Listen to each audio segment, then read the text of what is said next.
diberi kesehatan lagi untuk bisa bertemu kembali dalam mata kuliah ekonomi mikro yang ketiga ya, yang ketiga. Jadi pada hari ini kita lanjut untuk pertemuan berikutnya, yaitu tentang excess demand, excess supply dan terjadinya pasar. Yang kemarin sudah disampaikan di masalah bisnis sebenarnya ya. Ini teorinya di sini. Ya, agar dalam perkuliahan ini kita bisa diluruskan niat untuk pelajar ini, diberi semangat dan kemudahan untuk memahami materi ini. Marilah kita dibuka perkuliahan pada hari ini, Rabu 20 Maret 2024, dengan berdoa menurut agama masing-masing. Mulai.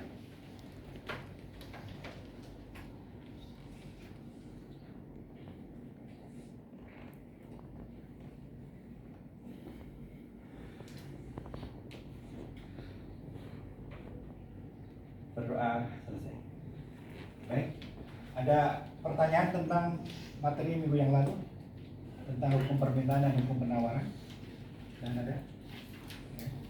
Ada nggak? Atau kita buat materi dulu ya? Ini kok hilang lagi ya? Di sini ada.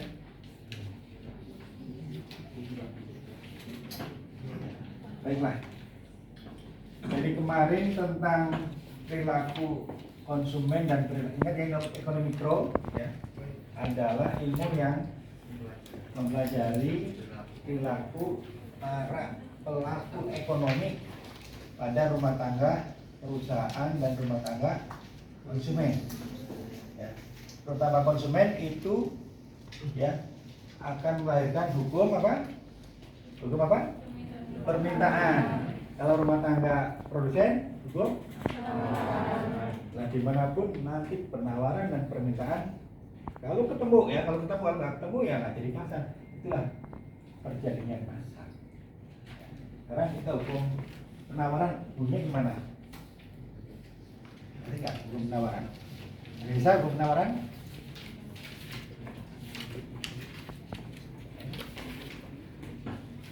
Ya, jika harga naik di pasaran ya, maka jumlah yang ditawarkan akan apa? Naik atau turun? Naik. Naik atau turun? Turun apa naik? Jadi kalau hukum penawaran itu sudut pandangnya dari kacamata produsen. Jadi kalau harga naik, apakah saya timbun aja barangnya? Apa kita keluarkan dijual? Coba logikanya gimana? Jika harga naik, maka jumlah yang ditawarkan ke pasar akan turun. Yang turun.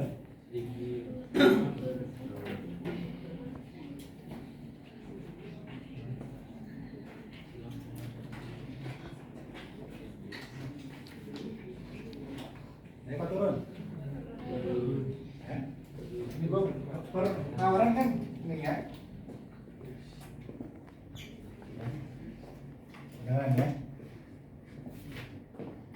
Ini jelas ini sesungguhnya ya, penawaran ini Q apa? Quantity, jumlah barang. Di sini P atau price. Ya. Ini bisa pakai rupiah ya. Jadi ini jumlah dari mulai 0, 1, 2, 3, 4, 5 dan seterusnya. Ya, ini harga ya, kata misalnya nih, kata untuk produk beras ya, beras bisa mungkin ada 4.000, 5.000, 6.000, 7, ya, 8 katanya. Sekarang lagi naik ya beras ya. Kenapa harga, ada pertanyaan kenapa harga naik? Ya.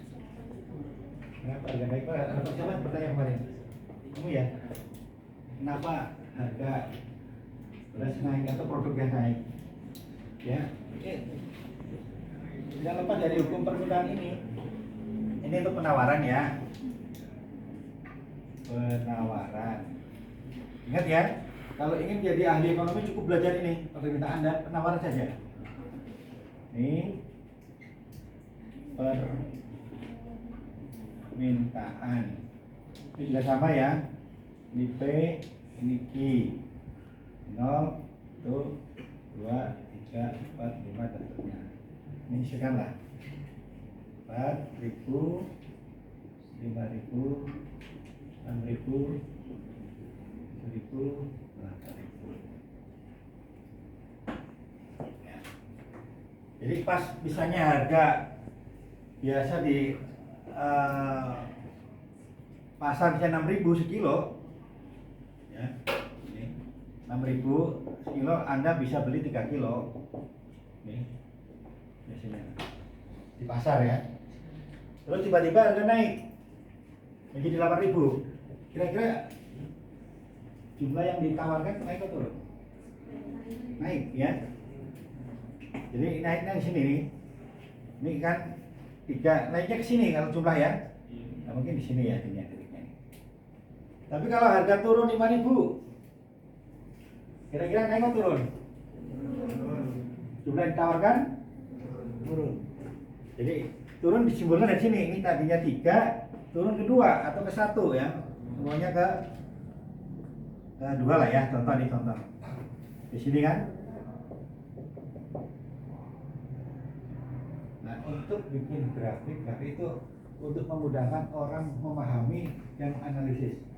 Maka untuk bikin grafik cukup dibantu 2 titik kan minimal kan? Titik 1, titik 2 dihubungkan.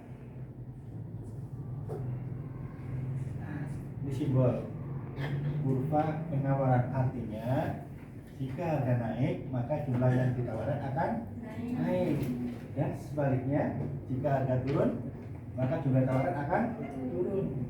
Ceteris paribus, masih enggak? Ceteris paribus. Sekarang coba hukum permintaan. Nanti di pemasaran GBC nanti sekilas saja. Permintaan sudut pandangnya dari siapa? Dari konsumen. Konsumen banyak pertimbangan apa tidak? Banyak pertimbangan kan? Contoh ibu Anda, kalau beli pasti apa? Apa langsung terima, langsung Pak harganya berapa kangkung? Seikat bisa 5.000, langsung bayar 5.000? Harus apa? Nawar dulu kan? Itu bukti bahwa konsumen itu gemi tahu gemi? Gemi itu baik, ini bahasa Jawa ya, gemi itu teliti lah itu. Nggak langsung menerima apa adanya, tapi kalau harga beras ini